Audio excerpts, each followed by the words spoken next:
Welcome to English for Engineers. I'm your host, Olivia Augustin, and join me on my podcast as I dig deep into all things technical English, business English, and international business communication to bring you a lifetime of knowledge in a digestible format.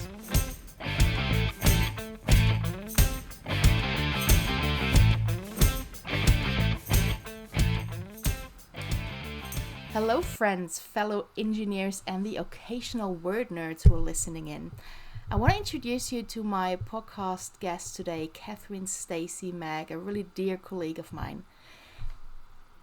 On her website, she states she's an executive coach and mojo wing woman for mid-career professionals ready to reclaim their spark in their career without setting fire to their lives.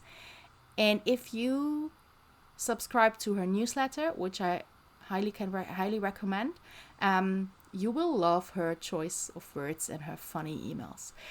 I do know Catherine as the woman who is working with international tech teams and helps them to form really tight teams and get their work done. But I've talked enough. I hand it over to you, Catherine. Why don't you introduce yourself a little bit? Welcome at my podcast, by the way. Olivia, thank you. And can I be a word nerd too, please? I love that idea. Word nerd. Good, yeah. So a little bit more about me that people might be interested in knowing is you probably spot by now the accent is not European, let's put it that way. I was born in Zambia and grew up in South Africa, so that's a little South African accent you're picking up on. Cool.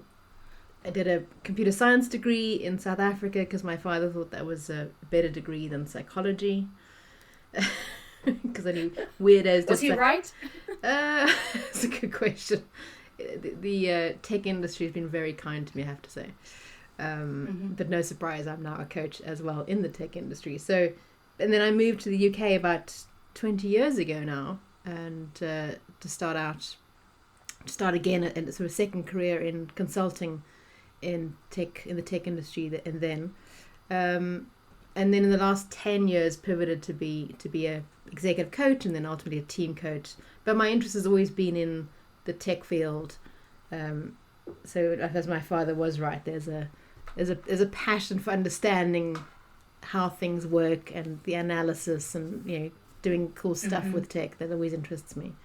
And recognizing systems and stuff like that. Exactly. And so in the last, even my consulting work, my work is very international. And in the last consulting job that I was in, I was running a European team. And we were working with people across Europe and also in Asia. And which is why this makes such an interesting conversation with you today, I learned a lot about you maybe speaking English to each other, but the meaning that is underneath all that is quite different. Oh yes. I'm sure your podcast listeners are used to this by now. Yeah. So so hoping I can share some of what I've learned with people here today about that. Cool. So you said you were born in the south of Africa. What was your biggest aha moment when you moved away from there? I think you moved to England. Is that right? That's right. Yeah. Yeah. So my parents were English, so I was brought up with English culture, and my assumption was when I went to England it would be very easy because we spoke the same language, that I understood the English culture, and so the aha moment was more a wake up moment, like an oh shit moment, because it was, we might speak English, but wow, we're not speaking the same language. Okay. And particularly the direct. Can you give us an example? It's particularly the directness. Yeah, it's so there's thing in South Africa. I was never considered direct, and within the first year of working in England, my boss called me aside and said, "You're being way too direct with people." Okay. I was like, and I think it's how you deliver things. It's the way which you communicate that I was just a total blind spot, because it's just how we as South Africans, it's a very normal way of talking and interacting with people. Yeah. And then I started working with the Americans, and I'm like, oh wow, if the English think I'm direct, what do they think of the Americans? Because it's about language. So the English will say, well, thanks for your email. It's very interesting. And you're like, oh, that's nice. Yeah.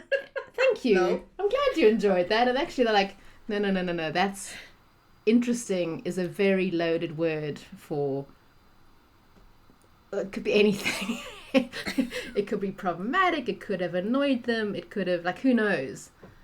Mm-hmm. Whereas if you were in South Africa, you're like, got your email. We need to talk. I don't like what you said.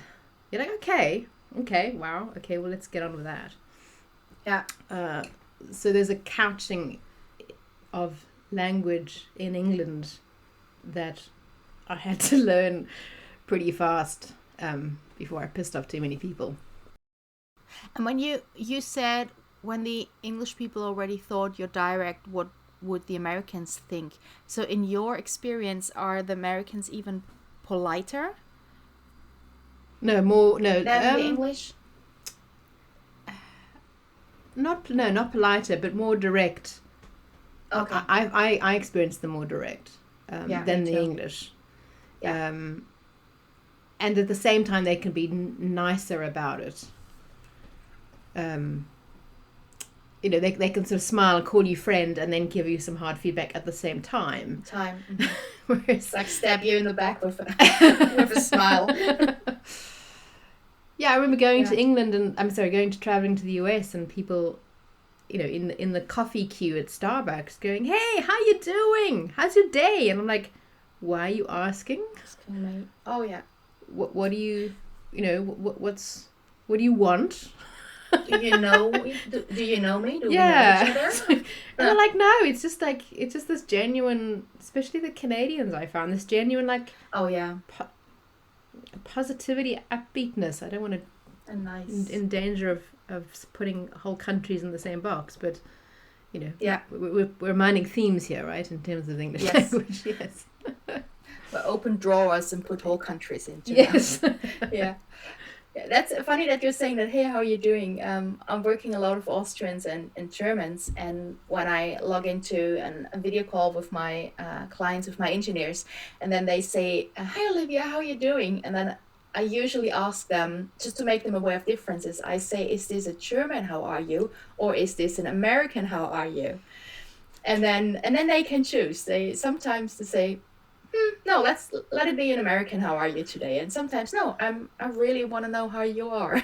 That's sweet. Go on. Yeah, I like that. I like kind of calling out, and I think that's part of building the bridges. If you work internationally, is just to name the differences and how own your own difference and how you use your language, and acknowledge the other person. It's a way of sort of seeing someone and going, yeah, I know you have a different way of using this. Yeah, and then it can be quite fun to do it. Yes. Pointing out in a good way. Yeah. So when you're working with really big tech companies, you're working with teams, help them to understand each other.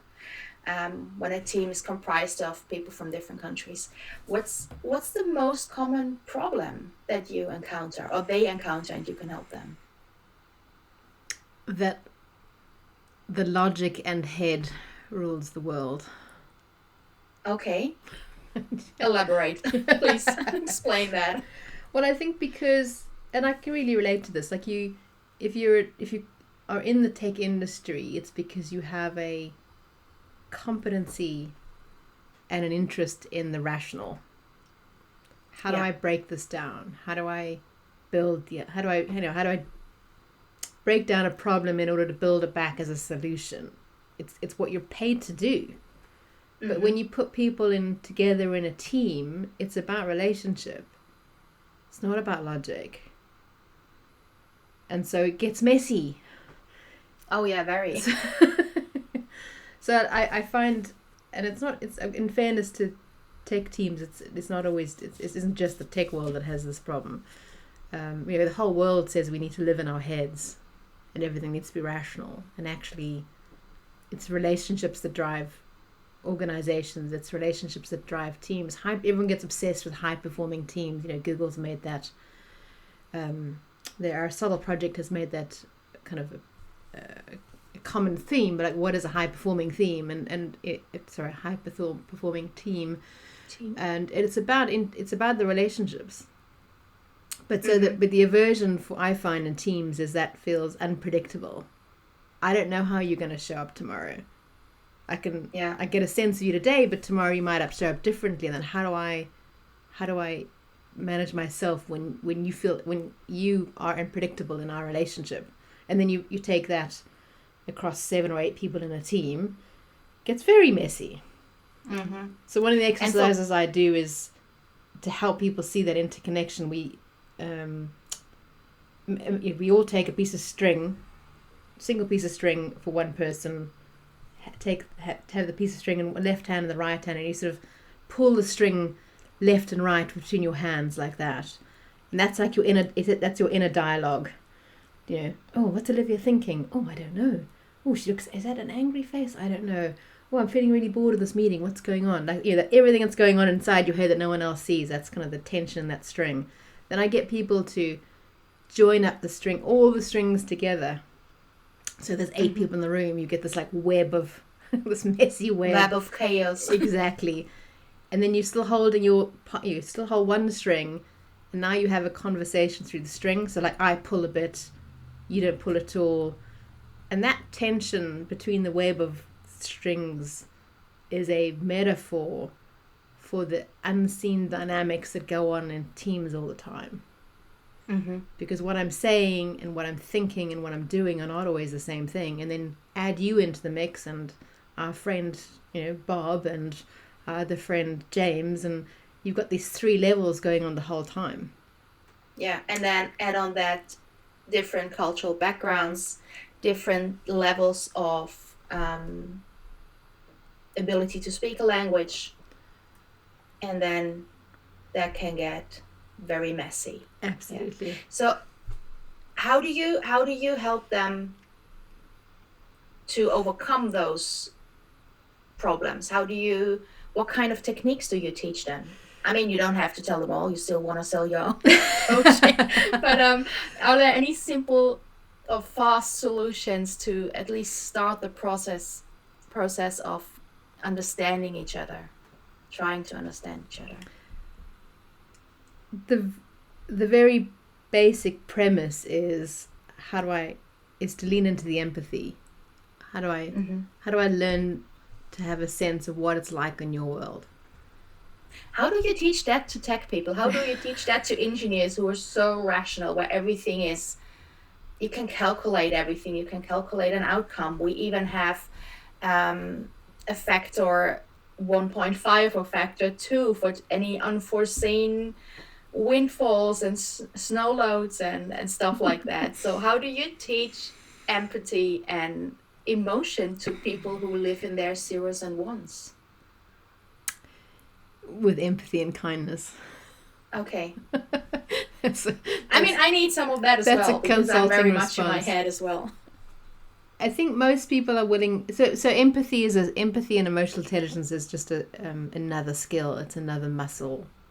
So if you've learnt calculus at maths level 3 at university, you can learn empathy. You can learn. You could certainly progress along wherever your baseline level of empathy is. But you have to want to do it.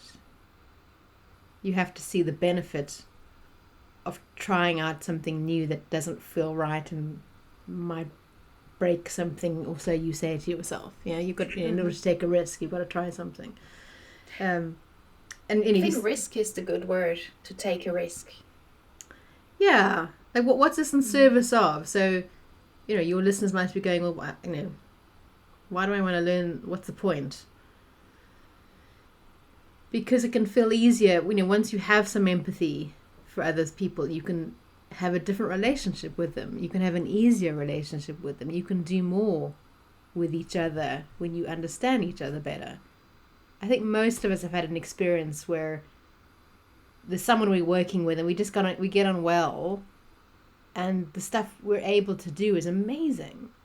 Like something happens between us. You're like, oh my God, I could never have done this by myself. But with you, Olivia, on my side, we developed this amazing thing, or we delivered this impossible project that everyone said was never going to happen.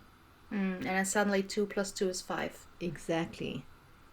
So most all of us have had experiences of that. Usually with one other person, but you didn't choose necessarily to work with that person; it just happened. But if you're in a team, you have to be more intentional about. So Olivia's on my team, great, because her and I get on really well. But there's some other person who I find slightly annoying. But technically just super good. Yeah, I mean, technically super good, and I'm glad that person's in the team. But oh my gosh, every time they open their mouth, I want to I want to scream.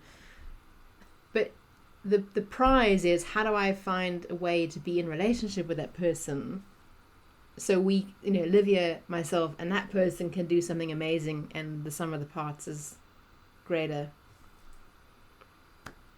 than sum of the whole, greater than sum of the parts. Yeah. The 2 + 2 is 5 scenario. You've got to want to believe that that's worthwhile, having some, going through some risk and discomfort of trying something new. Yeah. And you still have to convince the third person that they want to change a tiny bit and add to the team as well. Yeah, it's interesting. Some of the stuff feels a little magical, which I imagine your listeners are going to be rolling their eyes now, but they might, yeah. Yeah, my engineer's definitely like rolling their eyes now. Magical what? It's worthwhile trying this. If you show up in a relationship at work or in a meeting with a different intention, like, I'm going to be helpful today in this meeting. I find this meeting really frustrating, but today I'm going to choose to be helpful. You will be amazed at what shifts. You haven't asked anyone else to do anything different, but you coming from that helpful perspective will shift the dynamic in the group. That's the magic part, because people are adults. I can't make you do anything, but I can invite you into a different kind of relationship.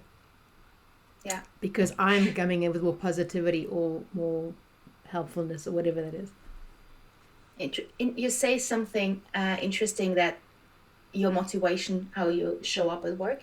I did a little, I don't want to call it an exercise, but the last couple of weeks I asked my clients, all of them, I asked them the very same question. I asked them, think of your last working week. What went well because of you? And it was amazing. The answers were amazing, and some of them were pretty fast showing up with answers. Oh, this went well, that went well. And I asked, did somebody tell you? I said, yeah, somebody commended me, someone praised me for that. And others had, I have to look at my calendar. What did I do last week? And I asked them, did someone commend you for the things that went well? No, actually not. So it was a really interesting exercise to help them to see that they're doing amazingly well in a crazy time.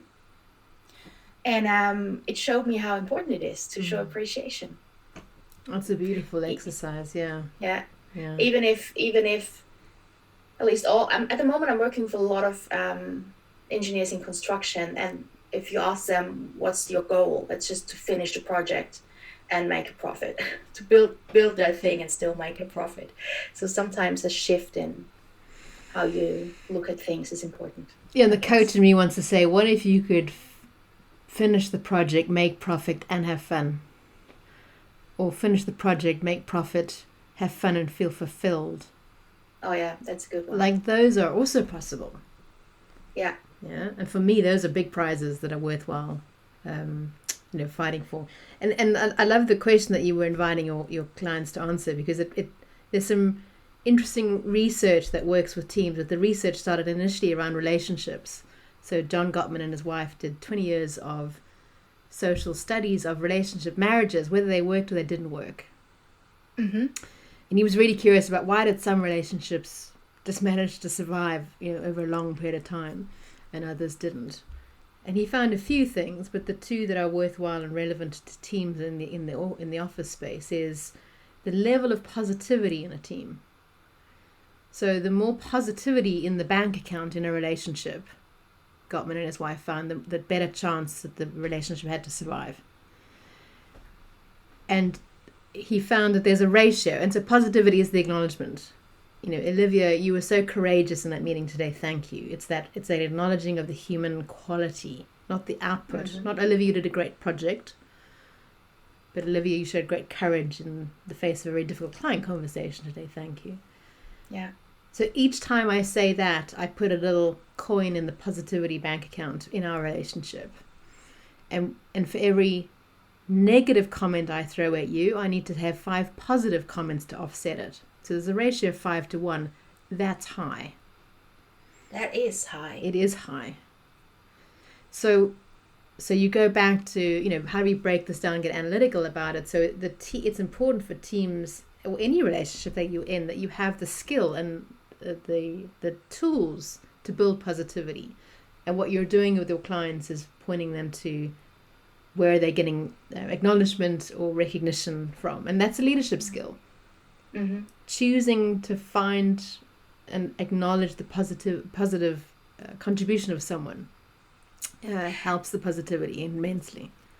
Is it really only a leadership skill? Because I'm thinking of those situations where my clients are that situation number 1 is they working in a big company, they're getting an international project that somewhat suddenly have to deal with companies from other countries, or they switch jobs and find themselves in an international company with colleagues from all over the world. But if you always only say, I'm not a team leader, it's not my responsibility to keep the team together, that doesn't work. So I think everyone in the group has to,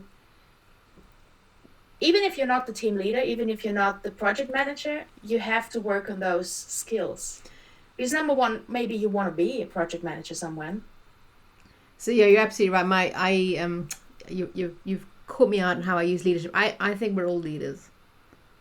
Okay.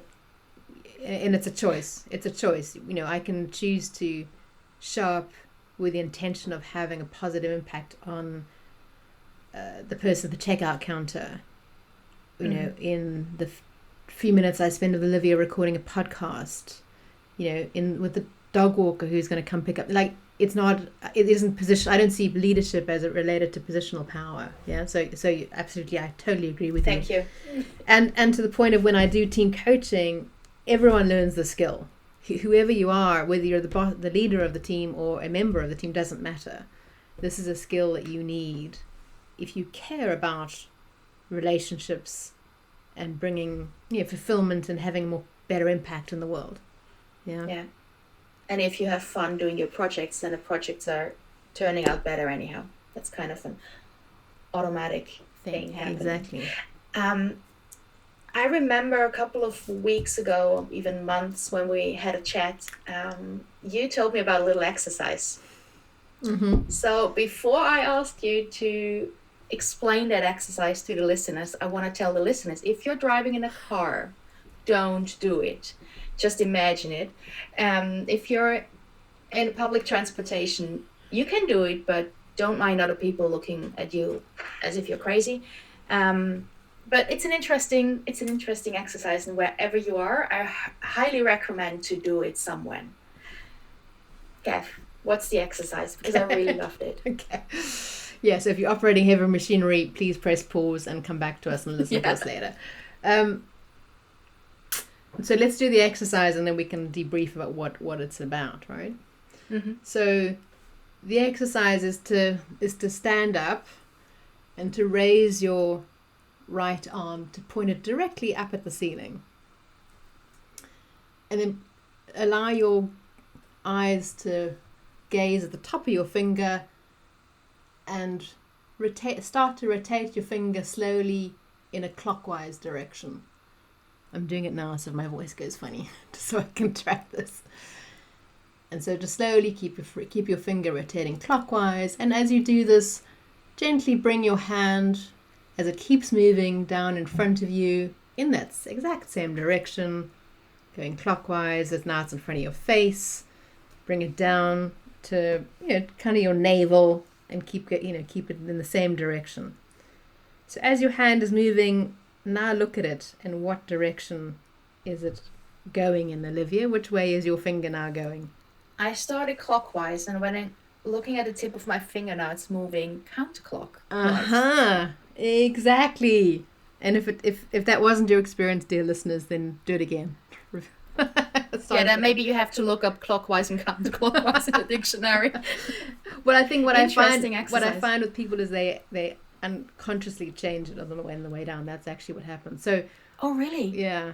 So sneaky. So what is this about? To Olivia's point. So this is about perspectives. So in that exercise, the finger is at one point going clockwise and another point going anti-clockwise. So which is right? Which is the truth? It's perspective. Exactly. They're both true. It depends on which way you're looking at your finger, upside, from underneath or above. Yeah. And so this idea of perspectives in relationships. So if I am looking at something we're working on as a team and I think it's wrong or stupid or frustrating or whatever, it's like, that's just my perspective. There may be other people who have different perspectives, and this is the bridge into empathy. Mm-hmm. So just owning that, okay, I see it as clockwise, but Olivia, what do you see? And Olivia goes, well, it's anti-clockwise. You're like, wow, I really don't see that. Tell me more, and I'll tell you more about me. And now we start building the bridge between us and creating that empathy and understanding. And now I want to say, wow, that's really interesting, but I want to emphasize it's not the British. Oh, that's interesting. That's a really, that's really honest German Austrian. Wow, that's really interesting. Awesome. As my American friends would say. Yeah. True. Oh, that's cool. So I think